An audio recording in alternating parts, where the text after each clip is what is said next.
Time now for the Nick Hart Show, our weekly chat with the Gibson Southern Titans head football coach. The Nick Hart Show on 89.1 The Bash is made possible by Matt Michael of AgriGold, Brett's Car Care, Chips Sell My Teas, Cox Family Eye Care PC, Daylight Land Management, Du Bois County Garage Doors Incorporated, Duke Energy, Fort Branch Dairy Queen, Gerald and Trudy Bledsoe, Hob Range Hood Company, Hobstadt Summerfest, Highdoorn Construction, Hilliard Lions, Matt Monroe, in memory of Darwin and Eric Kalis, Johnson Commercial Mowing, Julia's School of Dance, Kathy Solman Photography, Kiesel Enterprises Incorporated, Kissel Farms Incorporated, Lewis Plumbing and Heating, Make Your Mark, Mayflower Gardens and Gifts, MyTech Systems, Whole Concrete Construction, Pro Rehab, Progressive Health Rehabilitation and Orthopedic Associates, Roberts Boring, Trenching and Excavating LLC, Sandy's Pizza, Scheller's Carriage Inn, Scotty's Lawn Equipment, South Gibson Grain, 10 Barge Seed, Trapping and Removal of Animal Pest, Titan Youth Football League, United Fidelity Bank, and by Ziliac Enterprises. Now, the Nick Hart Show on 89.1 The Bash. All right, well, it's Tuesday night, and welcome to the Nick Hart Show here on 89.1 The Bash. I am Bob Bowser, and joining me as head coach of the Gibson Southern Titans, Nick Hart. And, Coach, your Titans are now 3-0 overall and 3-0 in the Pocket Athletic Conference play after defeating North Posey on Friday night 48-7. So let's take a look at the team and individual stats from the first road game of the season. And looking right off the bat here at the stats, total offense just jumps off the page at me. Your ball club racked up 402 yards of offense compared to North Posey's 107. In the rushing game, 145 yards for the Titans, 44 for North Posey. Passing yards, 257 for the Titans, 63 for North Posey. But a big key in this ball game, and really it was the big key. We've talked about this Friday night in the post game. We talked about it here off air before we're going here tonight. 3 turnovers for North Posey, 0 for the Titans. And those 2 turnovers to start in the very beginning of the third quarter gave your ball club short field. That just changed the entire complexion of the ball game. No, it did. And, I think another one, the third one was a big one too. It's 7-0. They have the big punt that flips the field, and we have a bad punt going into the wind. So they've got a short field, and they're at about, the 25-yard line or so, and we recover a fumble to keep them from scoring right there. So all 3 of those, were big, either led to our scores or kept them from scoring when they were in position to. So while everybody talks about the high-powered offense, and there's a lot to talk about, the defense has really stepped up. And in this ball game, they stood out. They're the ones that set the tempo for the ball club, especially coming out of the halftime talk. The defense was phenomenal on Friday. I mean, just an absolutely great performance, all the way through. Looking at the third down conversions, and I'm even going to include in here fourth down conversions because I know that you just really like to talk about those because those are important. 6 for 10 on third down, that's 60%.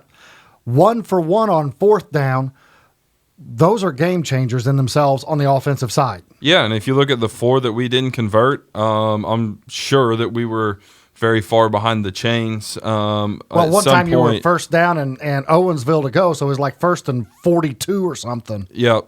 And so those, when we were on schedule and we did a good job on first down, we did a great job of converting on second and third down as well. Well, let's now take a look at some of the individual stats. Brady Allen, again, another outstanding evening, 20 for 28, 257 yards and 2 touchdowns. Rushing stats-wise, Mitchell Spindler, big night for Mitchell, 13 carries for 95 yards, and I'm going to venture to say a lot of those came after the first quarter because it was tough sledding there in that first quarter. He also had 2 touchdowns. The Little Energizer Bunny, Owen Bryant, came in and had 5 carries for 26 yards and a touchdown. Ben Luttrell had 2 carries for 18 yards and a touchdown. Nathan Bowes had 1 carry for 10 yards. Brady Allen, his doesn't count because all that matters is that right golden arm. But he had 6 carries for a negative 4 yards. I guess it still counts in the stats, though. Yeah, and I mean, a sack and some, mishaps on snaps drew that down. But, I thought he did a great job in the running game, pulling it on the backside of the read stuff and going and getting us some yards. And I'm going to save that for our next segment when we talk about the offensive part because you're right. On the RPO portion of things, I saw some things Friday night that we haven't seen really from him in 12, 13 games that he's played so far. Yep. Receiving stat-wise, Seth DeLong led the way again here with 5 receptions, 96 yards and a touchdown. But the star of the game, in my opinion, what we said in the post game, Adam May really got things going for the offense. He set the table. He had 4 receptions, 57 yards and a touchdown. Mitchell Spindler had 3 receptions for 52 yards. One of those a big-time screen out to the far side, to your bench side, and that was huge, picked up a first down. Ben Butler with 6 receptions for 37 yards. Caleb Sellers had 1 reception for 10 yards. And another guy looking to get in here on the action of the receivers. He says, Coach, I can play line and I can play receiver. Aaron Breivogel comes up with a reception for 5 yards. Yeah, he probably should have picked up more than 5 is what I'm going to tell him. So well, he had 3 guys hanging off we of him. We probably won't call his number again, But, no, it was a great reaction by him, to save the play. Well, and then looking on the defensive side of the ball, Colton Stefanich leading the way here with 5 solo tackles, and he did have an interception. Max Beatles had 4 solo and 2 assists. Carter Green had 3 solo, 3 assists, and a fumble recovery. Sterling Stalker had 4 solo. Caleb Sellers had 3 solo, 1 assist, and 2 tackles for loss. And really, the one that really sticks out in my mind a lot is Caleb Sellers, the job that he did Friday night on the defensive side of the football. He was great. He did him and Sterling both, our 2 outside linebackers, did a great job of setting the edge on all their buck sweep stuff. But Caleb is a senior returning starter, playing fantastic football. All right, so let's take a quick break here, and when we come back, we will get your overall thoughts from game number 3 concerning the offense, defense, and special teams. But right now, we need to thank the folks that make the Nick Hart Show possible on 89.1 The Bash. The Nick Hart Show is brought to you by Pro Rehab, Whole Concrete Construction, MyTech Systems, Mayflower Gardens and Gifts, Make Your Mark, Lewis Plumbing and Heating, Kissel Farms Incorporated, Kiesel Enterprises Incorporated, Kathy Solman Photography, Julia's School of Dance, Johnson Commercial Mowing, and in memory of Darwin and Eric Kalis. The Diesel Equipment Technology program at Wabash Valley College will train students to become successful diesel equipment technicians. Students will spend equal time in the lab and classroom while learning theory and operation of diesel equipment. Students will also complete an internship during their 2-year degree program.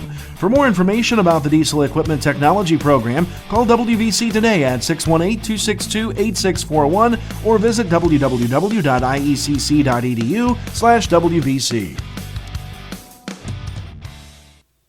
Thank you for listening to 89.1 The Bash and the Nick Hart Show.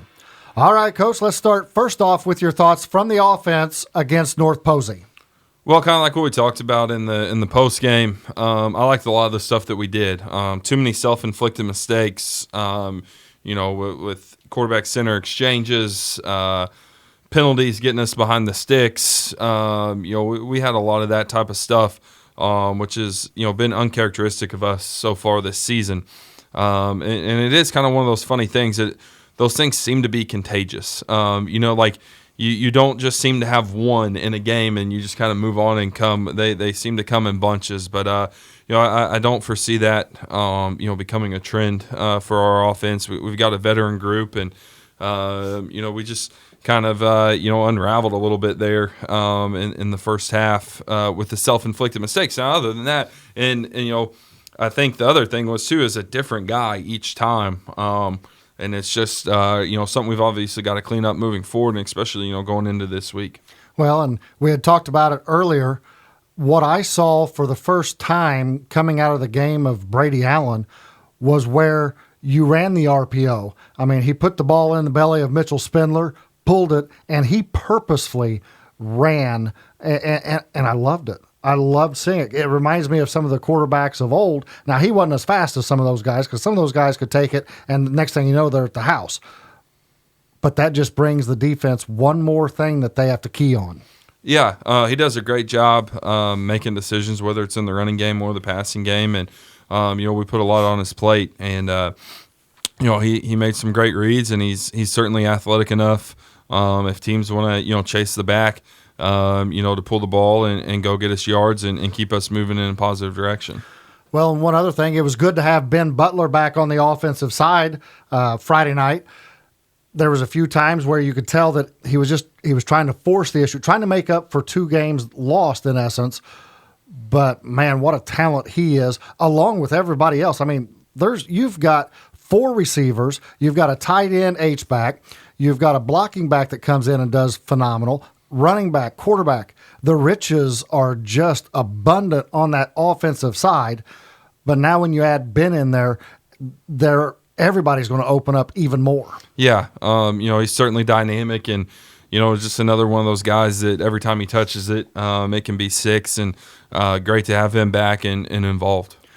Well, and then now going to the defensive side, your defense for the most part of this game, for the better part of this game, pitching a shutout against a ball club that can score, and they've got the abilities to do so. And there in the first quarter, they had some good offensive. They would have a first down or so, get 5, 6, 7 plays going, and then all of a sudden the defense would stiffen up. But the defense, I tell you what, they have to have an A+ from Friday night. Yeah, there's zero question about that. They played phenomenal. And again, we kind of talked about this, I think it was last week, but it was just excellent team defense. When you play a team that runs an offense like North Poser, you got to play team defense, and that's what they did. And I kind of talked about earlier, Sellers and Stocker setting the edge on a lot of the buck sweep stuff. They caused those plays and then allowed Max and some of the other guys and Stefanich and some of those guys to come in and clean it up. But a great job of everybody being on their keys, getting to the football, causing turnovers. I mean, there's not a lot that you could knock on our defense from Friday. Well, and then going over to the special teams, I don't know if there's a kicker of yours that I haven't loved so far. And I was really leery about Jake Novotny at first. We saw him some last year, and I was like, well, he just doesn't have the leg Bryce Williams has or the guys from the past. Chandler McKee did some kicking at times. But my word, this kid's outstanding. What was I thinking? I mean, he's done a fabulous. He's perfect on extra points, and that better not be a jinx. But he's been perfect on extra points. Nailed a 40-yard field goal the other night. Yep. Granted, the wind was behind him a little bit, but geez, he didn't even need the wind. No, for the he kick. had plenty. He had plenty on it. He does a great job. Every time he had the wind, he put the ball in the end zone on the kickoffs. He does a fantastic job, and works really hard at it. And I think he's going to continue to have a great year. Now, of course, on the punting side of things, I guarantee that Mitchell's mad at you right now because you made him punt into that wind, which at first I was like, man, he put a knuckleball up there into the wind, and it just got up there, died, and come right straight down. But then I watched their kicker, which, boy, I can't think of the name of that kid, but he's got a booming leg. He punted the football, and it did the same thing. It went up in that wind, knuckled off, and just died. Yeah, a lot of times, it seems like when the sun goes down, the wind kind of dies down, and but it really kind of picked up as the game went along, and really made it kind of a challenge, kicking into the wind. But Mitchell's will do fine. He does a great job punting for us, and he'll do fine. And then as we're talking about special teams, getting the punt block, was big. Murphin did a great job on that one. So, we take a lot of pride in getting after punters. It was the first one of the year and a good one to get. Well, and I really thought when he first got it, the guys, they had no idea where the ball was.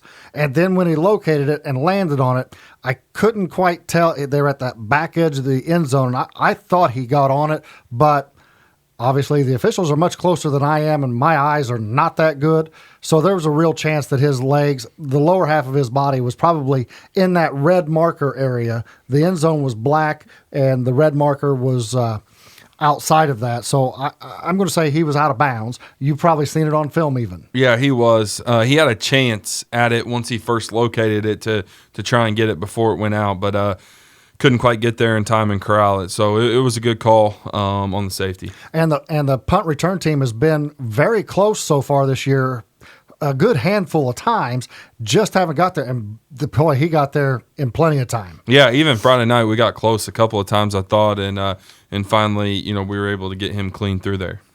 All right, well, Coach, we need to thank some of the supporters of the Nick Hart Show. And when we come back, we will take a look around the Pocket Athletic Conference to wrap up Week 3 of the 2019 season and get prepared for Week number 4. As you are listening to the Nick Hart Show on 89.1 The Bash.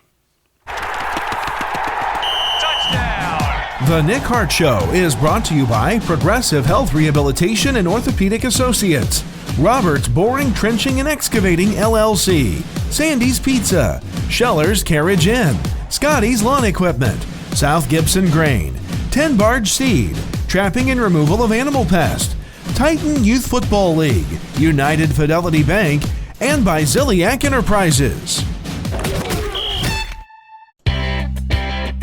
Whether you want to be home every night or travel the open road, truck driving is a career that can do that for you. The Commercial Truck Driving Certificate at Wabash Valley College allows individuals to become proficient in the operation of trucks and semi-trailers.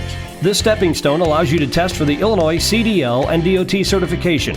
For more information, contact Wabash Valley College today at 618-262-8641 or visit iecc.edu/WVC.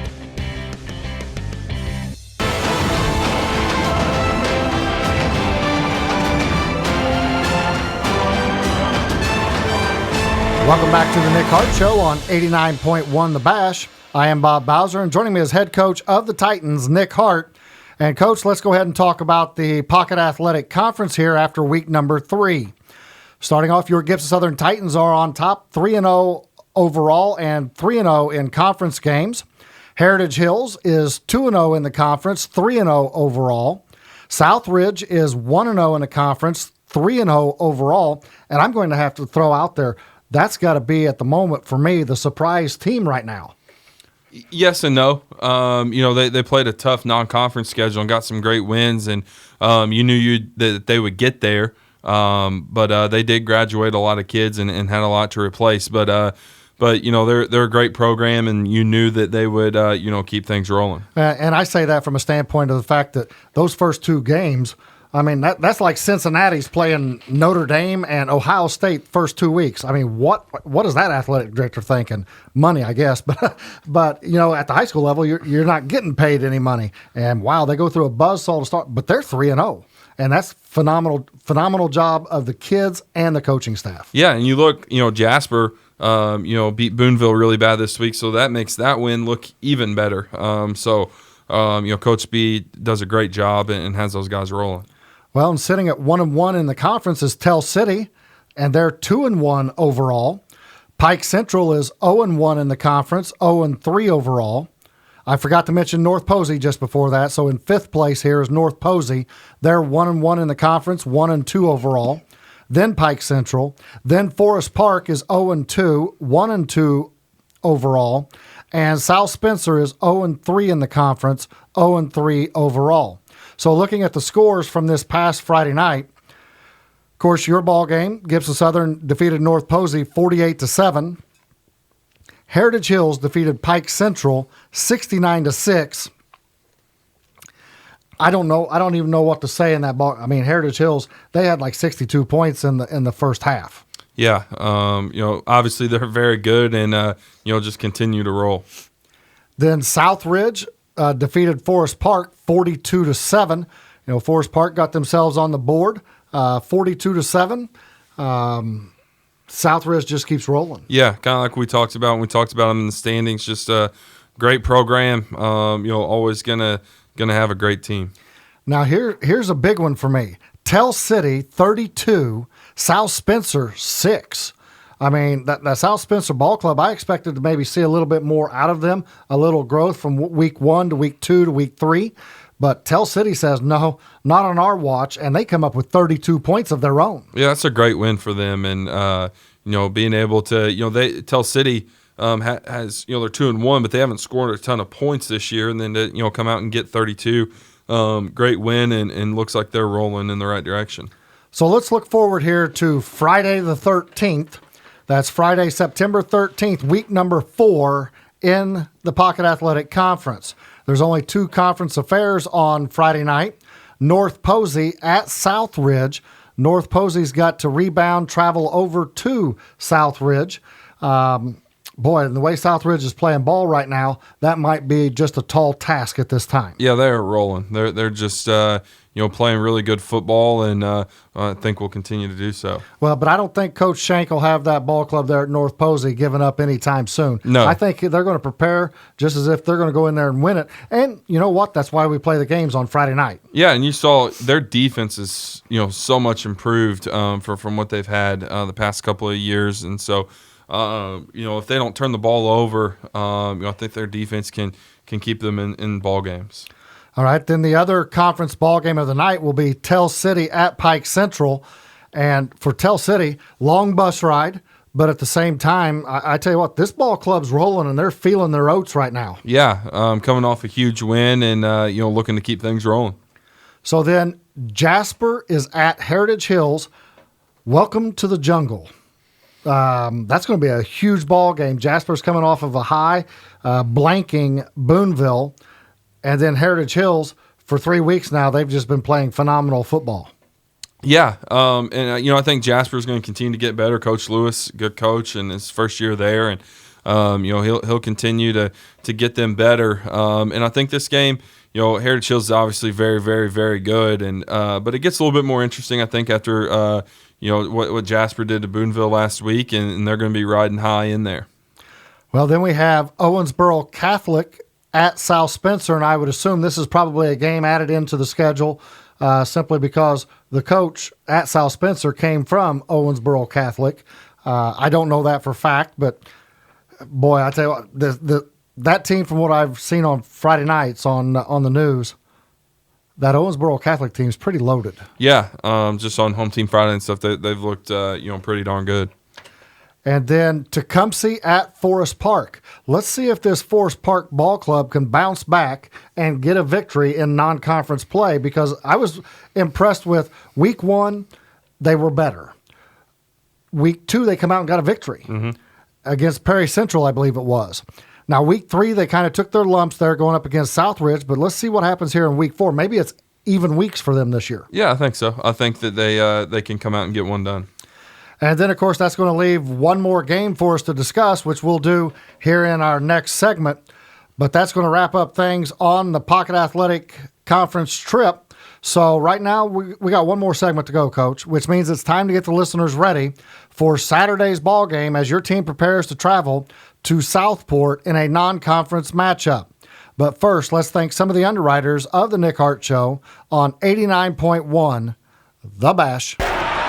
The Nick Hart Show is brought to you by Hilliard Lyons and Matt Monroe, Hydorn Construction, Hobstadt Summerfest, Hobb Range Hood Company, Gerald and Trudy Bledsoe, Fort Branch Dairy Queen, Duke Energy, Du Bois County Garage Doors Incorporated, Daylight Land Management, Cox Family Eye Care PC, Chips, Sell My Tees, Brett's Car Care, and Matt Michael of Agrigold. Are you considering getting a degree from a 4-year university? Well, did you know that by spending your first 2 years at a community college, you can not only receive a high-quality education with a transferable degree, but you can also save thousands on tuition? Illinois Eastern Community Colleges offers an exceptional value of education for transfer students. You can give us a call at 866-529-4322 or visit our website online at iecc.edu.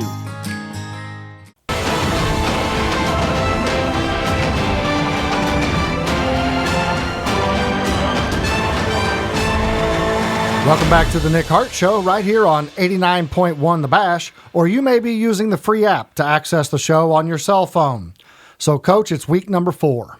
Your Titans will travel to Indianapolis to take on the 6A Southport Cardinals, and we will have all the action live on 89.1 The Bash with pregame at 12:45 p.m. I know the schedule says 2 p.m., but that's Eastern Time. Obviously, 1 o'clock Central Time for us. So we'll have pregame at 12:45 p.m. on 89.1 The Bash. Southport will enter this contest with an overall record of 3-0. What do you expect to see from the Cardinals on the offensive side of the ball? Well, they have some obviously what you would expect from a 6A school. They have some tremendous athletes. They're a spread gun team, but I think the term spread is used so differently. You look at us and we kind of throw it around, and their primary run out of their gun stuff. They have a kid at quarterback that's committed to Ball State as an athlete, like a wide receiver H-back type of deal. He's their quarterback, so they're very involved in the gun read stuff. They'll read midline out of the gun, the traditional zone read, all that type of stuff. He's a very capable passer, but they are run first. That's what they want to do. They're very good back, and they have good guys outside. But he's kind of the straw that stirs the drink. It runs through him. They want to get him the ball, in different ways. They're creative about how they do it to get him involved in the running game. But that's what they want to do, and that's going to be a tough task for us to stop. And of course, it's homecoming for them, and so it's a Saturday afternoon ball game. Sometimes with these homecoming games, if you're the coach of the team that's having homecoming, you get a little nervous about the way the kids are going to react because they could be way too amped up, or they could be looking forward to the dance that night or whatever. But it is homecoming for them, and nothing better than to go up there and shut down their offense on their homecoming. Well, I hope you're right that they're worried about those other things. I wouldn't be mad about that at all. But no, I do think it'll be a great atmosphere. I think we're one of the only games around on Saturday, and this being an Illinois guy, that's kind of a big Illinois thing to do, is have your homecoming game on Saturday, so all the alumni and everybody can get back in time for the game if they're from out of town. So, I think it'll be a kind of a unique, different atmosphere, and I think it'll be a lot of fun. All right, and of course, then let's go over to the defensive side. What do you see from them in order to try and slow down your spread offense? Well, obviously we don't know what the playoffs hold and everything. We haven't seen everybody on film, but they're one of the fastest, most physical defenses we've gone against in recent memory, and probably will go against. They absolutely fly around on that side of the ball. They're a 4-2-5 team, and they flat get to the football. They do a great job. So, if you kind of look at their scores, they held Roncalli to 10. They held Columbus North, who's a great 6A program, last week to 7 in overtime. And they Prairie Meridian in week 2 scored 21 in the first half. But that's kind of like a rivalry game, and things kind of got weird. They shut them out in the second half. So I think that when you kind of look at them, they're spread, they're no huddle, but they're old school in the sense of they want to run the football and they want to play defense, and that's how they think they're going to win football games. Well, and you mentioned the fact that they run very well and they're very physical. There's also a difference between going up against 2A and 3A schools compared to a 6A school. When you're talking, you have that many kids in your school, you've got some kids that can flat fly. Yeah. And when you can put out there the best 11 you've got on defense, there's just a big difference between 6A fly and 2A, 3A. Because 2A, 3A, you may have, your defense runs very, very well. But I'm interested to see just how well this 6A Southport Ball Club runs compared to your defense. Yeah, we don't run like them. I can tell you that right now. But see, that's my point, though. There is a big difference for sure that people don't realize just from the nature of, hey, first of all, they're from Indianapolis. We're in a rural situation. And then on top of that, they're 6A and we're 3A. Yeah, I mean, think about it this way. There's 3 Gibson Southerns in their school. No, it's going to be a heck of a challenge. But one that's, obviously we're going up there to win the football game. But win, lose, or draw, we're going to be so much better after Saturday for going up there and playing that game. And it's going to prepare you so well for teams down the road that, Heritage Hills, Southridge, whatever comes along in the playoffs. That it's going to be such a great test to get that at week 4, then to go, play the rest of your schedule. You're going to find out a lot about yourself, and it's going to make you a lot better.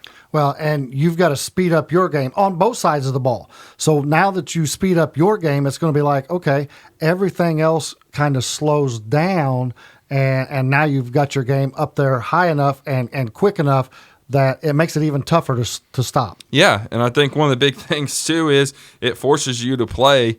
There's probably no such thing as perfect football, but it forces you to play mistake-free football, at least. You got to take care of the football. We can't get in 1st and 24, on Saturday. That's big trouble if we do.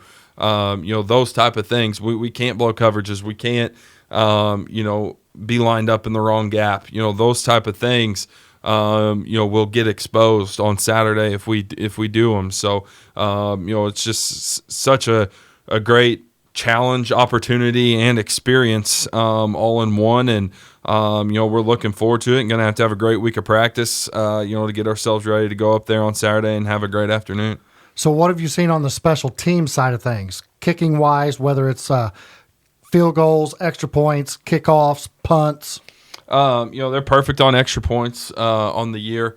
They do a lot of pooch kicks on kickoffs. So, again, making sure you field the ball and do all those type of things. The punter is the quarterback, and he does a good job of kicking it, but they kind of do like a little bit of rugby kick with him. So, big thing for us is to make sure that he punts the ball. Anytime you have a dynamic athlete back there at punter, that's becomes concern number 1 is make sure he punts it. And then obviously in the return game, we talked about they have dynamic athletes all over the field, and those guys are back there, returning kicks. So, special teams is going to have to play their butts off on Saturday. All right. So anything else you would like to add to this week's show, Coach? No, just, this is exciting, man. For a non-conference regular season game, I don't know if you could ask for anything better. You're going up and playing a big school that's 3-0 and, probably could, would, should, maybe will be getting votes in the 6A poll this week. What an opportunity we have this week to go up and do something. All right. Well, Coach, thanks for joining us this evening, as that's all the time we have for tonight's show. So, Coach Hart, good luck Friday night. We'll see you after the game on the post-game show, and best of luck to the players. We would like to thank all of you for joining us here on 89.1 The Bash for the Nick Hart Show, and be sure to catch us each week at 7 p.m. on Tuesday night for your look inside Gibson Southern Titans football. Before we sign off, though, we would like to thank all of the supporters of the Nick Hart Show on 89.1 The Bash. The Nick Hart Show has been brought to you by Ziliak Enterprises, United Fidelity Bank, Titan Youth Football League, Trapping and Removal of Animal Pest, Tin Barge Seed, South Gibson Grain, Scotty's Lawn Equipment, Scheller's Carriage Inn, Sandy's Pizza, Roberts Boring, Trenching, and Excavating LLC, Progressive Health Rehabilitation and Orthopedic Associates, by Pro Rehab, Pole Concrete Construction, MyTech Systems, Mayflower Gardens and Gifts, Make Your Mark, Lewis Plumbing and Heating, Kissel Farms Incorporated, Kiesel Enterprises Incorporated, Kathy Solman Photography, Julia's School of Dance, Johnson Commercial Mowing, in memory of Darwin and Eric Kalis, Hilliard Lyons, Matt Monroe, Hydorn Construction, Hobstadt Summerfest, Hob Range Hood Company, Gerald and Trudy Bledsoe, Fort Branch Dairy Queen, Duke Energy, Du Bois County Garage Doors Incorporated, Daylight Land Management, Cox Family Eye Care PC, Chips Sell My Teas, Brett's Car Care, and Matt Michael of AgriGold. The Nick Hart Show is a special production of 89.1 The Bash and the Wabash Valley College Radio, TV, and Digital Media Department.